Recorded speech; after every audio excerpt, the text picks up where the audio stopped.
जय हिंद। एक सरकारी दफ्तर में अचानक से इन्वेस्टिगेटिंग एजेंसी का छापा पड़ता है। अब जैसे ही छापा मारने के लिए एजेंसी के अधिकारी दफ्तर में घुसते हैं तो वो कई तरह के सवाल करते हैं।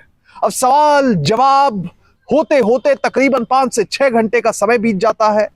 उस दिन सब कुछ ठीक ठाक निकल जाता है, पर अगले दिन वो होता है जिसे सुनकर सभी के पैरों तले जमीन निकल जाती है। सभी हैरान परेशान रह जाते हैं। छापे के अगले दिन दफ्तर के एसपी द्वारा अपने आप को गोली मारकर हत्या कर ली गई। यह कदम उठाने से पहले उन्होंने एक नोट लिखा जिसे अलग अलग व्हाट्सएप ग्रुपों पर शेयर किया। उसमें उन्होंने कहा कि कुछ लोग मुझे लगातार अनैतिक और गलत कार्य करने के लिए प्रेशराइज कर रहे थे, इसी वजह से मुझे यह कदम उठाना पड़ रहा है। इस केस के बारे में बात करेंगे, पर सबसे पहले आपसे अपील कि आप बड़ी संख्या में हमारी वीडियोस को देख रहे हैं पर चैनल सब्सक्राइब नहीं कर रहे। अगर आप इस वीडियो को देख रहे हैं तो फौरन चैनल को सब्सक्राइब कीजिए, बेल नोटिफिकेशन ऑन कीजिए, वीडियो को ज्यादा से ज्यादा शेयर करें और इसके साथ ही अपना कमेंट देना ना भूलें। इस पूरे केस की सच्चाई जानने के लिए वीडियो को बिल्कुल आखिर तक देखें और बिल्कुल भी स्किप ना करें। अब ये पूरा मामला समझने के लिए आपको चलना पड़ेगा उत्तर प्रदेश के बुलंदशहर में, जहां पर एक डाकखाना स्थित है और वहां से एक कर्मचारी 31 मार्च साल 2022 को कथित तौर पर रिटायर हो जाता है। अब रिटायरमेंट से पहले यह कर्मचारी एलटीसी पर अपने परिवार के साथ गया था। अब एलटीसी क्या होता है? दरअसल यह एक फैसिलिटी होती है सरकारी कर्मचारियों को जो दी जाती है। हर 4 साल में सरकारी कर्मचारी अपने परिवार के साथ कहीं भी घूमने जा सकता है ऑल इंडिया, और जो भी उनका और उनके परिवार का आने जाने का जो किराया होगा वो विभाग द्वारा रीइंबर्स किया जाता है, यानी उसे लौटाया जाता है।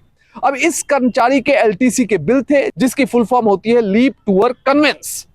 अब एलटीसी के जो बिल थे उनका भुगतान विभाग द्वारा नहीं किया गया था, पर यह कर्मचारी 31 मार्च को रिटायर हो गया।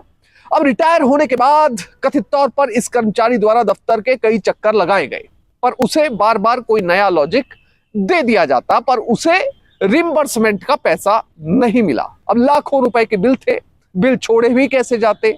उसके बाद यह कर्मचारी जब अगली बार गया तो उसका आरोप यह है कि उससे रिश्वत की मांग की गई। उसे कथित तौर पर कहा गया कि अगर तुम रिश्वत के पैसे दोगे तुम्हारे बिल जल्द से जल्द पास कर दिए जाएंगे, और अगर नहीं दोगे तो यूं ही फाइलों में धूल फांकते रहेंगे तुम्हारे ये बिल। अब इसके बाद फाइनली ये होता है कि ये कर्मचारी अपने घर आता है। घर आकर परिवार को ये सारी बात बताता है, दोस्तों जो खास दोस्त होते हैं उनके साथ जिक्र करता है, और फिर फाइनल सलाह ये बनती है कि पैसे देने की तो कोई बात बनती ही नहीं है।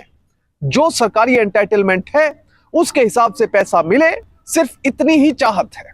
अब इसके बाद फाइनली फैसला यह किया जाता है कि इन्वेस्टिगेटिंग एजेंसी में जाकर शिकायत की जाए, अपनी बात रखी जाए, अपनी कंप्लेंट दी जाए, और जो भी व्यक्ति रिश्वत की मांग कर रहा है उसकी गिरफ्तारी करवाई जाए या फिर उस पर कोई कड़ा एक्शन करवाया जाए। अब इसी क्रम में यह व्यक्ति इन्वेस्टिगेटिंग एजेंसी के पास पहुंचता है, अधिकारियों को अपनी पूरी बात बताता है कि मैं तब रिटायर हुआ था 31 मार्च 2022 को। उसके बाद से लगातार मैं एलटीसी के बिल की रीइंबर्समेंट के लिए लगातार कोशिशें कर रहा हूं, पर अभी तक सफलता नहीं मिली है। पर मुझसे जब मैं इस बार गया तो रिश्वत की मांग भी कथित तौर पर की गई। अब फिर फाइनली होता यह है कि इन्वेस्टिगेटिंग एजेंसी द्वारा दिन तय किया जाता है जिस दिन इस दफ्तर में जाकर छापेमारी की जाती है। 20 अगस्त दिन मंगलवार को इन्वेस्टिगेटिंग एजेंसी के अधिकारी और कर्मचारी वहां पर छापा मारने के लिए इस डाकघर में पहुंच जाते हैं। वहां पर कई तरह के सवाल किए जाते हैं और कई तरह का रिकॉर्ड मंगवाया जाता है। सबसे पहले साल 2016 से लेकर अब तक के वर्तमान तक के कर्मचारियों के रिकॉर्ड मंगवाए जाते हैं, उन्हें एनालाइज किया जाता है, खंगाला जाता है।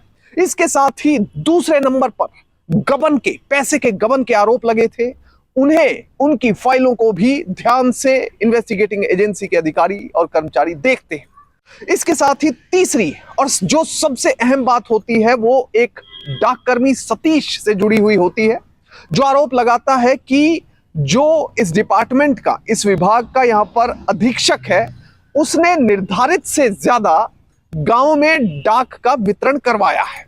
अब ये वितरण ज्यादा हुआ है इसलिए पैसे भी एक्स्ट्रा आए हैं, और अतिरिक्त भुगतान की जो धनराशि है उसका आधा हिस्सा रिश्वत के तौर पर, कथित तौर पर उनकी ओर से मांगा जा रहा है। इसे लेकर भी इन्वेस्टिगेटिंग एजेंसी को शिकायत की गई। अब इस बारे में सीनियर अफसरों को भी इस व्यक्ति ने, सतीश ने, अवगत कराया और इसके साथ ही इन्वेस्टिगेटिंग एजेंसी को सतीश ने भी अपनी शिकायत दे दी। यानी कि कुल मिलाकर अधिकारियों के पास, जो पुलिस के अधिकारी थे, उनके पास कई तरह की शिकायतें थी। उन्हें लेकर ही ये डाक विभाग के दफ्तर में पहुंचे थे। अब आया नंबर डाक अधीक्षक टीपी सिंह से बातचीत करने का। उनसे भी कई तरह के सवाल जवाब किए गए। रिपोर्टेड फैक्ट्स के मुताबिक सुबह तकरीबन 11 बजे इन्वेस्टिगेटिंग एजेंसी के अधिकारी दफ्तर में पहुंचे और उसके बाद 4 बजे तक पूछताछ का, कागजों को खंगालने का सिलसिला चलता रहा। 5 घंटे की इस पूछताछ के बाद इन्वेस्टिगेटिंग एजेंसी के अधिकारी तो वापस चले गए, पर इसके बाद जो कुछ हुआ उसे सुनकर और देखकर सभी के पैरों तले जमीन निकल गई। अब जैसे ही यह दिन निकला, उस दिन रिपोर्टेड फैक्ट्स के मुताबिक जो डाकघर के अधीक्षक थी, सुपरिटेंडेंट ऑफ पोस्ट, वो अपने दफ्तर से उठते हैं और वो अपने लोकल रेजिडेंशियल कॉम्प्लेक्स में ना जाकर अलीगढ़ में अपने घर पर चले जाते हैं। और अगले दिन यानी बुधवार सुबह 7:41 पर अचानक से एक मैसेज व्हाट्सएप के ग्रुप पर सभी को मिलता है। उस मैसेज में कई तरह के आरोप टीपी सिंह द्वारा अपने कुछ साथियों पर लगाए गए थे। उन्होंने कहा कि उन पर अनैतिक कार्य और गलत कार्य करने का दबाव लगातार बनाया जा रहा है, जो वो करना नहीं चाहते, और अगर वो इन गलत कार्यों को नहीं करते तो उसके बाद उन पर अनर्गल कार्रवाई और शिकायतें करवाई जाती हैं। इसके साथ ही वो अपने इस नोट में ये लिखते हैं कि मैं इतना दुखी आ चुका हूं कि मुझे अब अपनी जीवन लीला समाप्त करने जैसा कदम उठाना पड़ रहा है। अब जैसे ही ऑफिस के कुलीग्स, अधिकारी और कर्मचारी ये सारी बात पढ़ते हैं, वो पूरा मामला समझ जाते हैं। फौरन तभी रिपोर्टेड फैक्ट्स के मुताबिक दफ्तर के कुछ कर्मचारी वहां पर बुलंदशहर में सूर्यनगर स्थित अपने अधिकारी के आवास पर पहुंचते हैं। वहां पर जाकर दरवाजा खटखटाने ही लगते हैं, तभी उनकी नजर सामने लगे हुए ताले पर जाती है, यानी कि घर पर कोई मौजूद नहीं है और ताला लगा हुआ है। अब इसके बाद वो सीधा पता करते हैं कि टीपी सिंह कहां गए हो सकते हैं। उनके अलीगढ़ स्थित आवास पर संपर्क किया जाता है तो पता चलता है कि वो वहीं पर गए हुए हैं। सीधा रिपोर्टेड फैक्ट्स के मुताबिक कुछ कर्मचारी अलीगढ़ के लिए निकल पड़ते हैं। अब दूसरी जगह है अलीगढ़, जहां पर इस अधिकारी का घर है, निवास स्थान है, जहां पर ये आया हुआ है। पत्नी टीचर के तौर पर कार्य करती हैं और वो सुबह अपने स्कूल का जो निश्चित समय है, उस समय पर स्कूल के लिए निकल चुकी हैं, बच्चों को पढ़ाने के लिए निकल चुकी हैं।